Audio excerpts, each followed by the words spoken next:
Hello everybody. Welcome back. It's been a hot minute.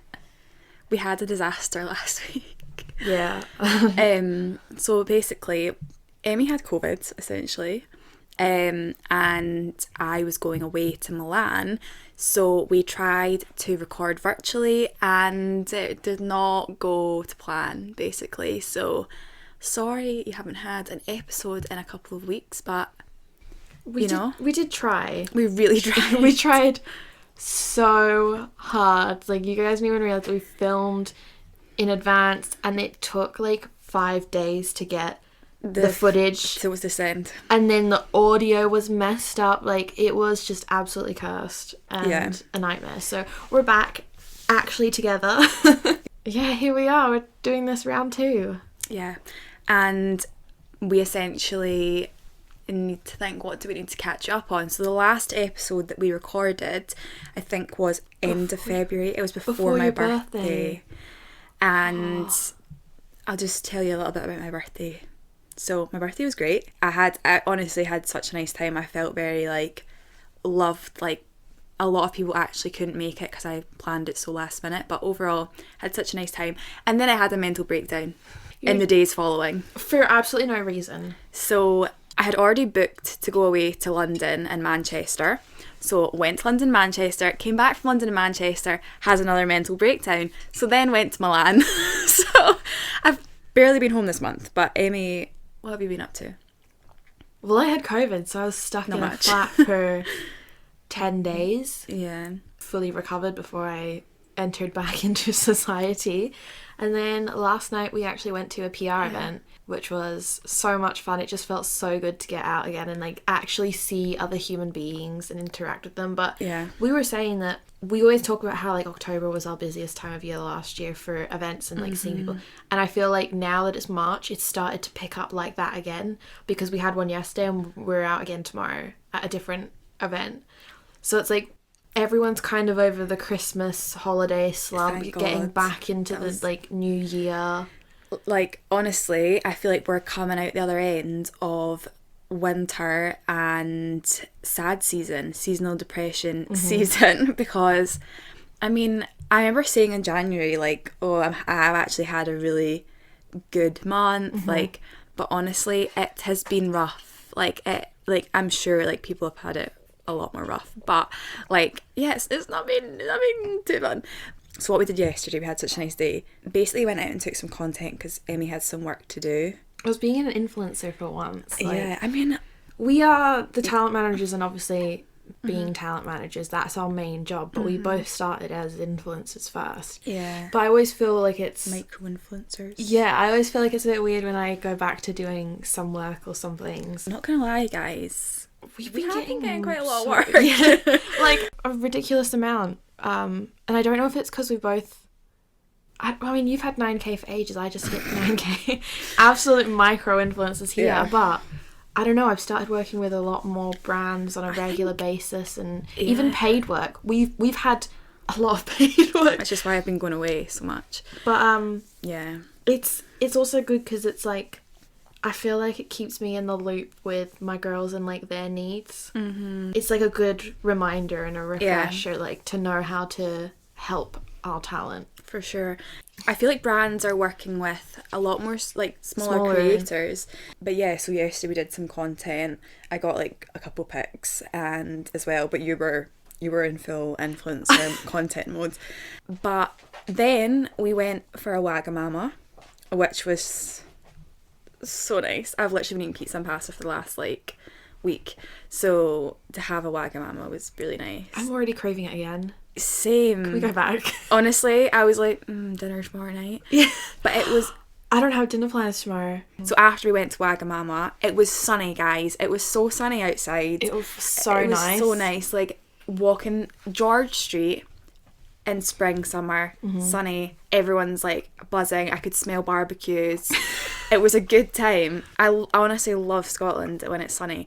And then we went to the event and that was just really nice. And then we went and got Taco Bell and went home, and then, Tradition. But I'm not going to go into too much depth, but I have a very upset stomach, right?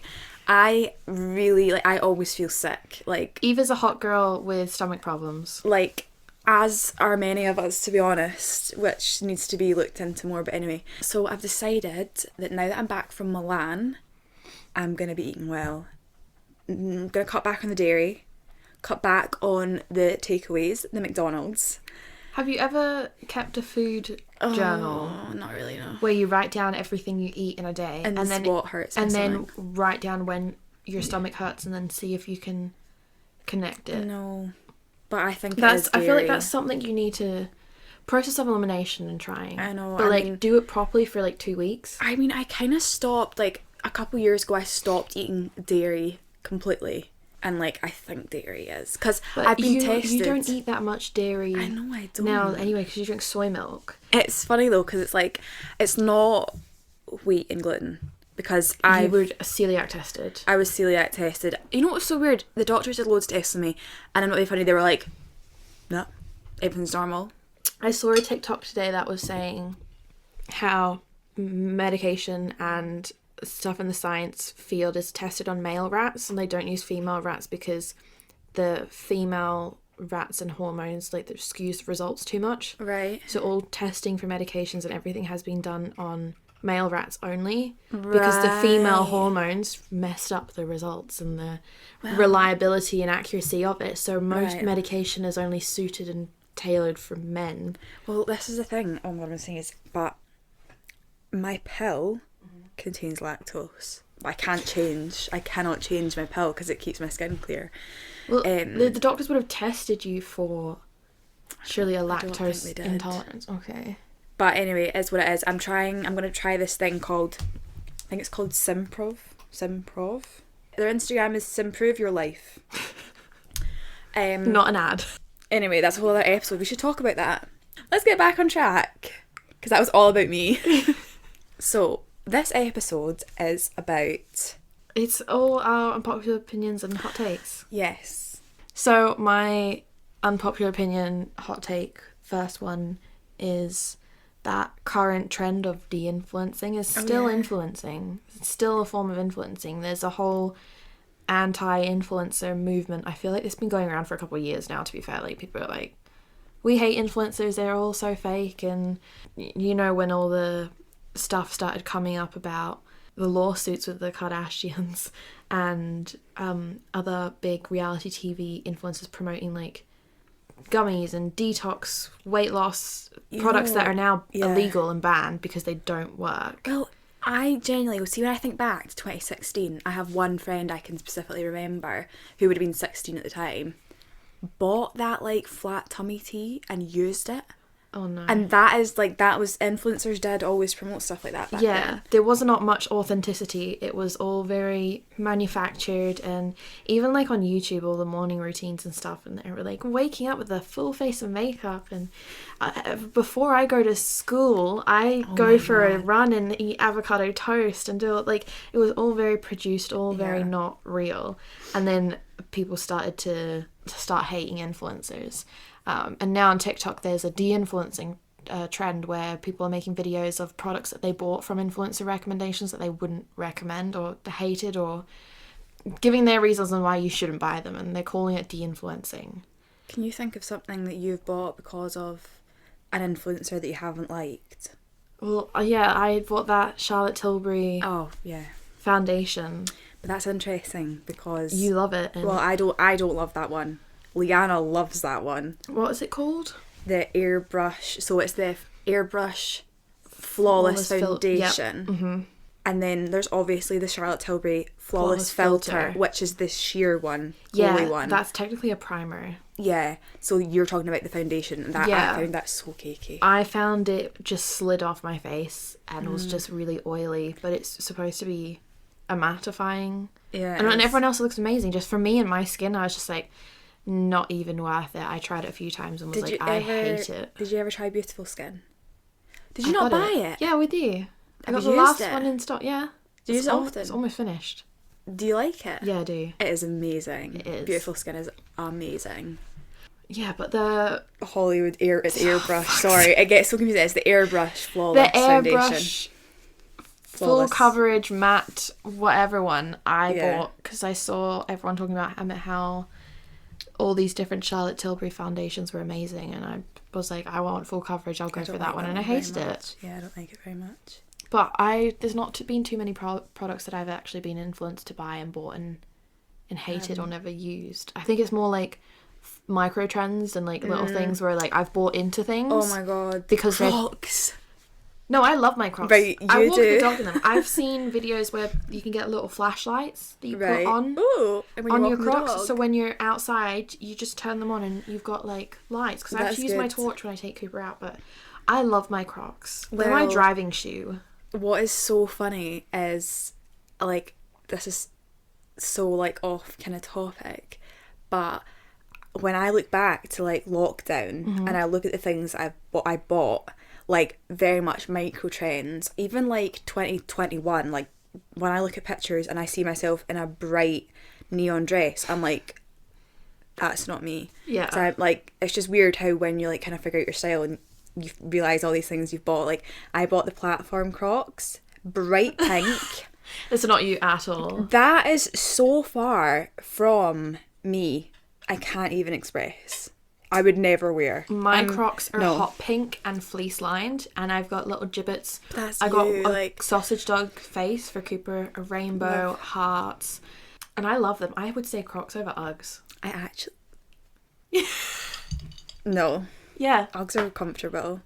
Uggs are comfortable. Crocs are also so comfortable. They're I just really think bad for your feet. practicality, Crocs are superior. I don't know if it's kind of more on the topic of like where I feel like people are de-influencing overconsumption. Yeah. Like I feel like capsule wardrobes are becoming more and I even find myself now buying things, or even if I get things gifted and I'm choosing the items, it's things I will wear multiple times. It was like- Tops like this, I've worn this however many times. When I did my Abercrombie collaboration Oh, yeah. in store and we got to pick things in store, I was picking basics and Yeah. high quality denim and bodysuits and minimal colours and stuff to try and create more of a capsule. Yeah. I mean, I love bright coloured prints, animal prints. I can't get enough of a zebra print. Honestly, I love it so much. Like, I want zebra print boots, trousers, skirts, Yeah. everything. I love it. I love a bold print and I love a bright colour, like hot pink, like my chunky knit cardigan. Yeah. But I love them as like statement pieces. Well, that's the thing. You can have a kind of collection of statement pieces or accessories, like your bags, like Yeah. stuff like that, like to add in. The past couple of years with like micro trends and everything, Yeah. I literally had like a different wardrobe every few months. All bright colours one month, then blacks only, nothing else, and the next month it's whatever that trend was at the moment. I have to say I never bought into the House of Sunny knit No, midi neither. dresses. I was never one of those girlies, only because I couldn't afford it.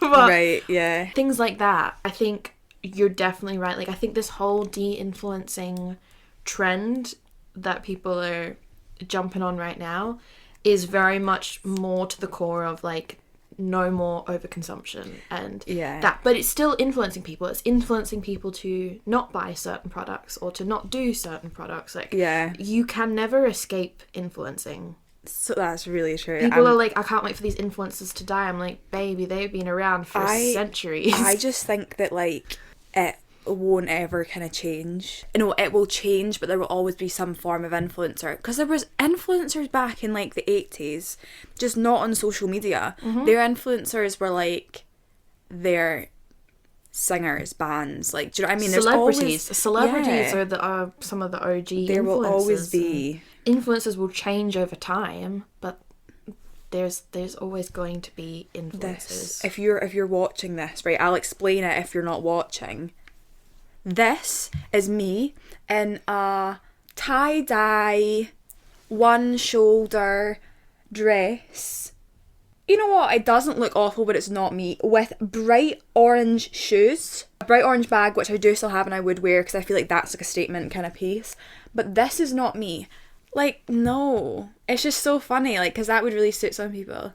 So I feel like this isn't really an unpopular opinion. I think it's becoming a very popular opinion. But for me, it's a hot take because it's something I've realised recently. That less is more. Right? I mean, I don't know if you'd say that's a hot take. It's not. It's very much a Because popular opinion. it is a very popular opinion. Yeah. But I feel like it's almost a hot take for, like, people like me who have come from, like, wearing stuff like that. Like, quite bold things to then, like, going, actually, no. Yeah. It's not a hot take or an unpopular opinion because it's becoming more popular, but, like, it's kind of like a new thing. Yeah. Like, the kind of, like, I hate that clean girl aesthetic term, but, like, it's like that is, like, the thing now. Yeah, it was that girl, and now it's the clean girl. That's a term you're not meant to actually use, though. But, yeah, I don't know, less is more. For example, I, even, like, 2 months ago, wore these, like, massive lashes. Now, only a half lash, don't fill in my eyebrows, major on the blush, not the contour. But it's like, when you look at videos of makeup throughout the years and that, like, the 2016 makeup trend was so different to the 2020, and even now, the 2020 to the 2023 is very different. Yeah. They were big, laminated brows, no highlighters, so much blush, freckles, everything. But now people are getting back into half lashes now instead of no lashes, you know? Like, I know, it's so hard to, like, keep up with.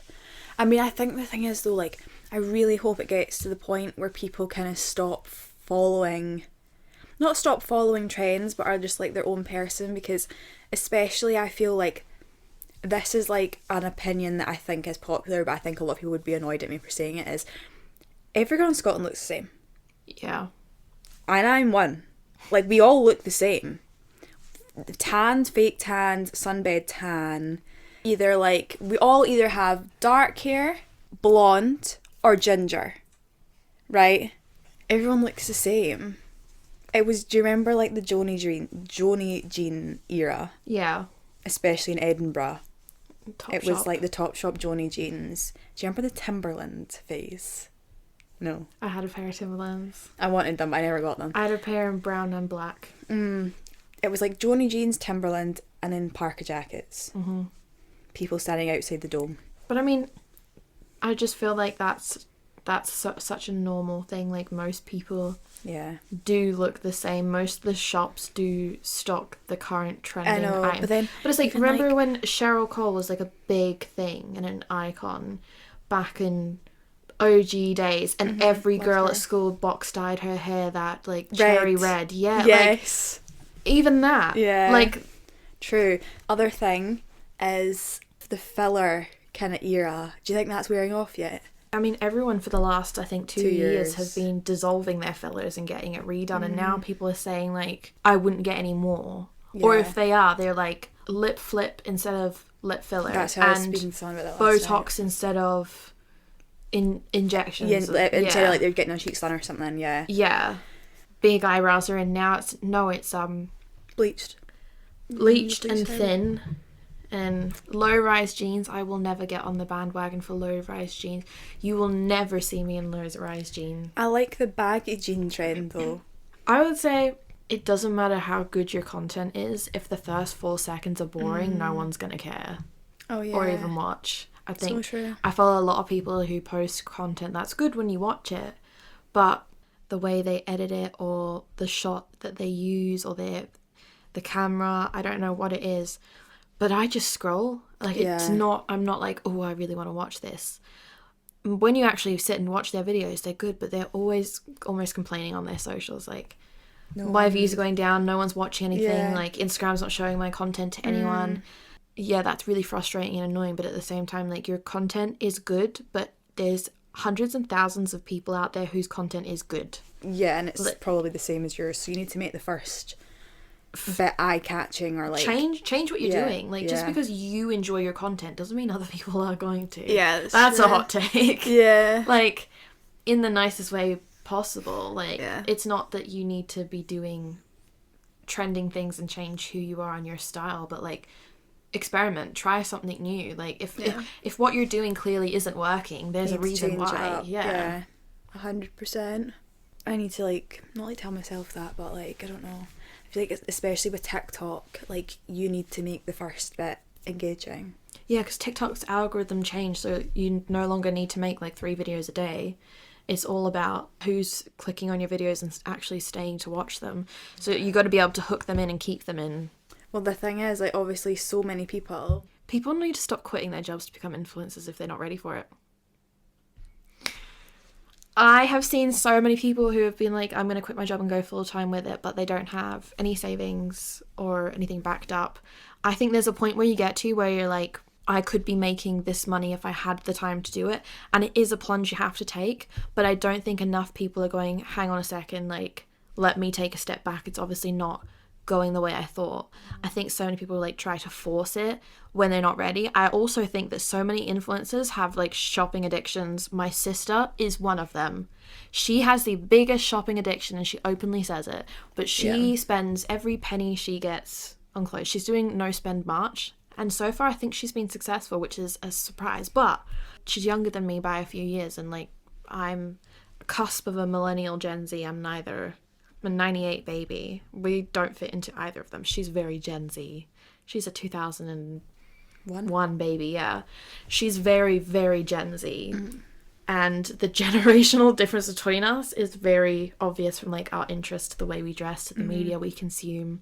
I think like so many people who are in social media, yeah, they get a lot of free shit, but they are constantly spending and blowing through their money. And I think like this generation doesn't have as much self-awareness when it comes to money and finances than others. Do you know why I think a reason for that is, one, it's obviously because of like overconsumption. Yeah. Two, I think it's because the way that we have access to credit is unbelievable.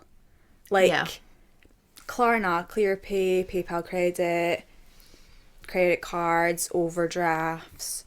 It is so easily easy. accessible. As soon as you're at uni, you can open an overdraft if you've got a student account. The amount of people I went to uni that loans, grants, yeah, you don't have to pay grants back, but like student loans, and then applying on top for like other type of loans that they would have to pay back, and they're not thinking about the fact that it's not free money. It's so difficult though, because I feel like obviously the reason for that is because like we're just like students are so skint. Yeah. But honestly, almost everyone I know that has left uni now left with a student overdraft of like 2 to 3 grand. Yeah.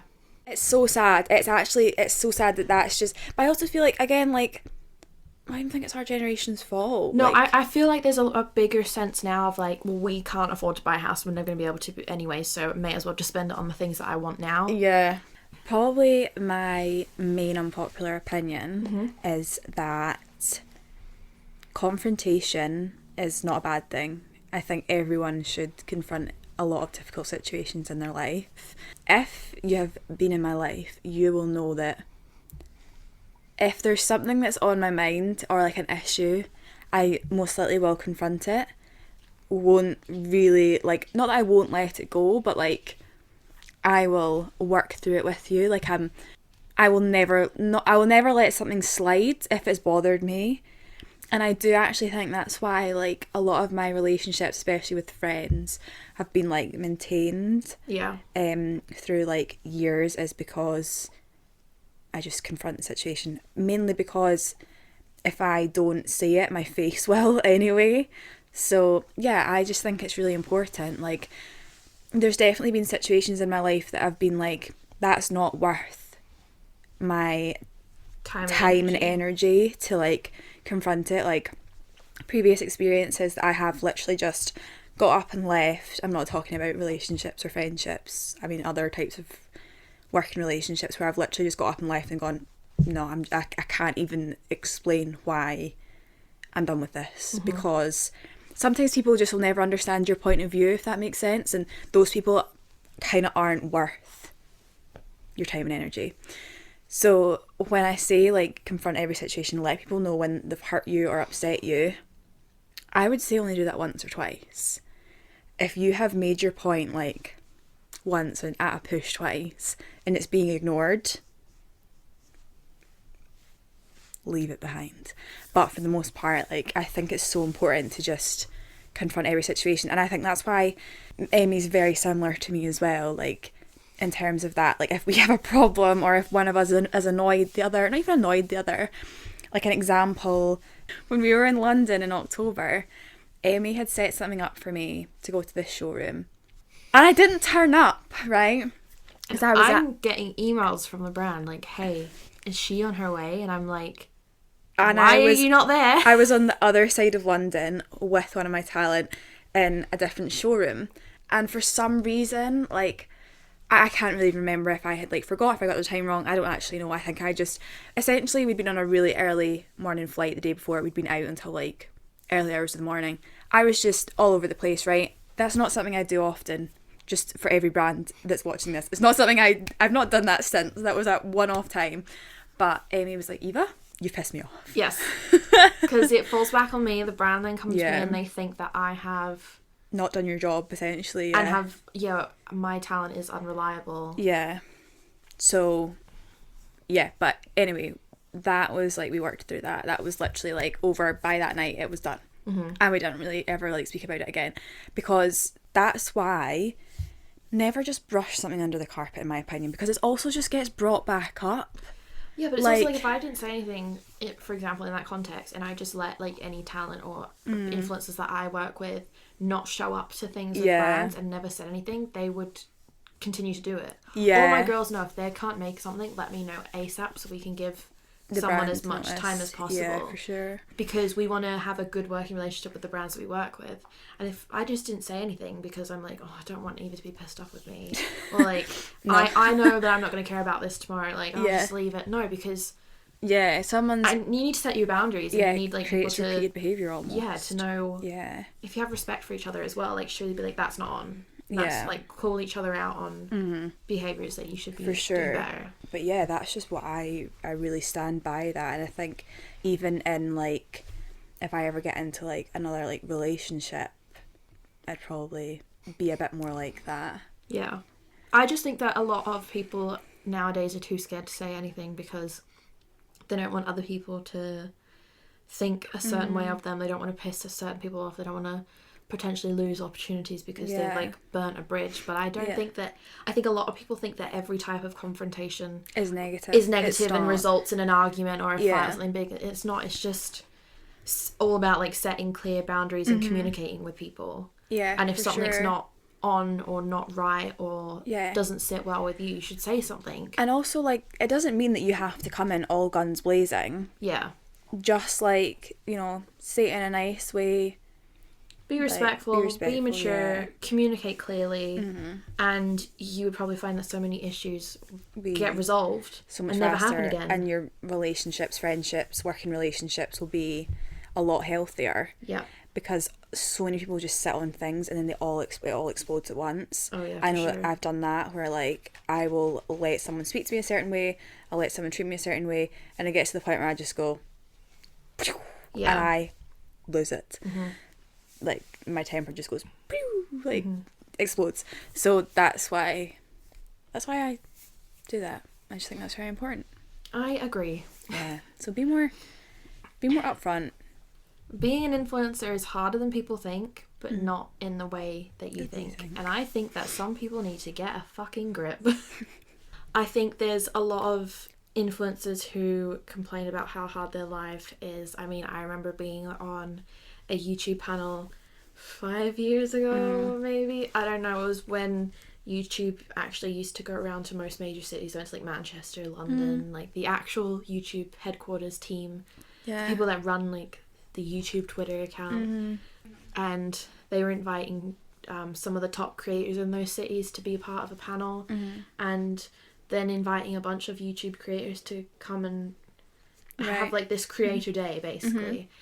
And I was on the panel because no one else did YouTube in Scotland at the time. And I only had like 20,000, but there was a girl there who had like over 100,000 and was a gamer. And this whole time she was just going on and on about how being a full-time YouTuber sucked and how hard her life is now because she has to motivate herself to get up out of bed. People think that it's so easy and you make all this money, and yeah, you do make all money, but it's a lot of effort. And the way it came off was just so tone deaf. Like, first of all, you're bitching about the brand that's brought you here. You're speaking to a bunch of people who want to do your job. Yeah. And who actually are passionate about it. And I mean, like, yes, being an influencer is harder than people think because, yeah, you don't have colleagues. you don't get to see people. I think if you don't have flatmates or anything, you live by yourself too, it can be very isolating. And then you can't really be to your normal friends who work full-time Monday to Friday 9 to 5. Yeah. You by yourself a lot of the time. And I mean, that's a con and a negative to it. I think a lot of people struggle with mental health and things like that. It could be like quite difficult. Yeah. But at the same time, you're not a nurse, you're not a doctor, you're not working 60 plus hour weeks, you're not on minimum wage. Yeah. You're a lot better off in this job than majority of other people. And if you are a full-time influencer and doing content creation for a living, you're making more than a minimum wage. 100%, yeah. People don't understand the amount of time it goes into editing videos. But there's things like that, like no one actually understands how difficult it can be to get Instagram content or reels and reshoots for brands and these things. But in the big scale of things, it's one of the... It's nothing. It's absolutely nothing. And people who go, all these influencers are like, my job and my life is so hard, and like, don't go to your social platforms and be like, I hate creating content for you guys. If that was my job, I think the thing that I would find the hardest would probably be like any sort of like hate or people talking about me, like gossip forums. Like I think I wouldn't be able to handle that. Oh, that's another thing. Like it's so bizarre to me how like people can be that bored that they would like actually make an account on a website and like do that. Well, I mean, I think at the end of the day, the whole point is it's anonymous. These people aren't showing who they are because they know that if they did, terrifying though, they would be in trouble because the stuff that they're saying is horrible. They know that they're not going to put their actual username and face and everything on there because the stuff that they're saying isn't nice. It just baffles me. To me, that's like a conscious choice of being like, I know that I'm about to sit here and slag people off and I don't care. Like, who does that? It's just, it's bizarre. It's also like, can you not just like talk to your friends? If there's something you're dying to get off your chest, like say it to your friends. Have you seen people post on like Twitter and things where an influencer will post a story and then send it to the influencer instead of their friend? And they're like, I think you sent this to the wrong person. Oh my god, that's so embarrassing. I know, it's so embarrassing. I mean, there have been posts where people put up certain things and you're kind of like, oh god, I wouldn't have put that up, or I wouldn't have said that, or I'm not really a big fan of this specific thing. But going out of your way to be that malicious, no, it's wild. Popular opinion, these people need to get a life. Essentially. Do we have any other things to say? Because I don't have anything else. I feel like this is probably... No, that's everything I have to say for this. If you don't have anything else, then I think that's enough hot takes on popular opinions. I mean, I could talk about this for hours. I have quite a lot of hot takes. But I think it's because the norm, the mainstream, the standard, there's a lot of issues that I have with a lot of things. And I'm just like, I wouldn't even do that. Like, I am someone that has quite unpopular opinions. Like, I love pineapple on pizza. I've never tried it, but... It's delicious. I don't really like bacon. I feel like that's an unpopular opinion. Yeah, I don't really like bacon either. But, like, this is what I mean. Like, I'm someone who very much lives for unpopular opinions. Most things in my day-to-day life are unpopular. I love sparkling water. Yeah, I do like sparkling water. I would prefer to drink that over still. I love San Pellegrino, just sparkling water. I want it to feel like I'm drinking TV static. It's not good for your stomach though. Well, mine anyway. Going back to that. I'll let you know how I get on with these probiotics. I don't think we have anything else to say here. No. I think we're gonna leave it here. I'll catch you guys in the next episode next Monday because there is one coming. And make sure you follow Talent Managers Podcast on Instagram. Make sure you rate the podcast on Spotify, Apple, etc. And follow us on Instagram to see what we get up to in our everyday lives. Yes, because it's so interesting. Yeah. Right. Bye. Bye, guys. Bye, guys.